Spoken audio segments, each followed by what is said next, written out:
Well, he's the man that superstars like George Jones, Reba McEntire, and Glenn Campbell have trusted to help tell their life stories. In the 1990s, Tom Carter wrote more best-selling memoirs than any other author in America. He's also a former reporter for Time and People magazines. Well, now he's releasing his first novel, Nashville, Music and Murder, and it is a page-turner, I'll tell you. We're delighted to welcome Tom Carter to Talk of the Town. Great to have you with us today. Oh, thank you very much.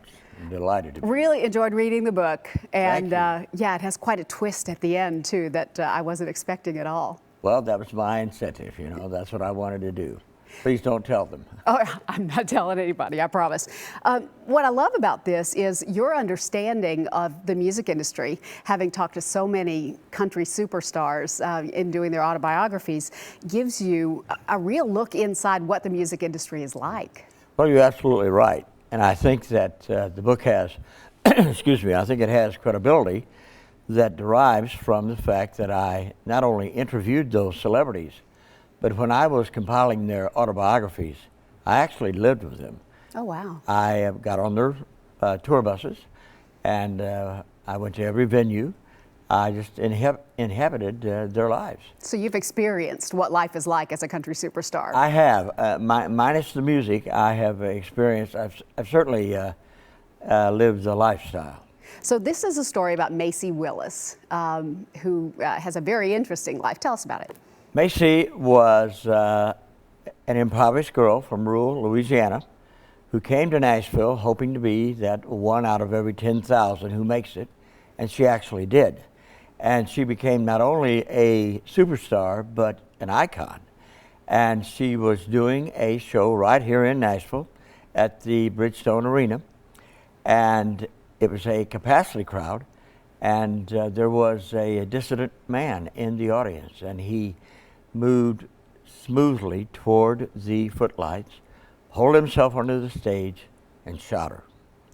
And she was rescued immediately and taken to a emergency room, and so was the assailant because he had been hurt in the fracas with police.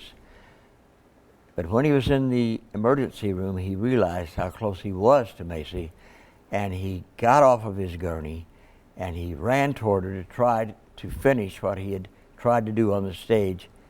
He tried to kill her. And that's just the first chapter. That's just and the it just first gets chapter. even more exciting after that. It really is a fascinating story. You don't write her as a very sympathetic character. You kind of love to hate her. I hope the readers will love to hate her.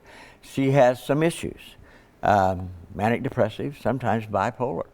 And she comes, as I say, from an impoverished background, but she was also abused, sexually abused by her father.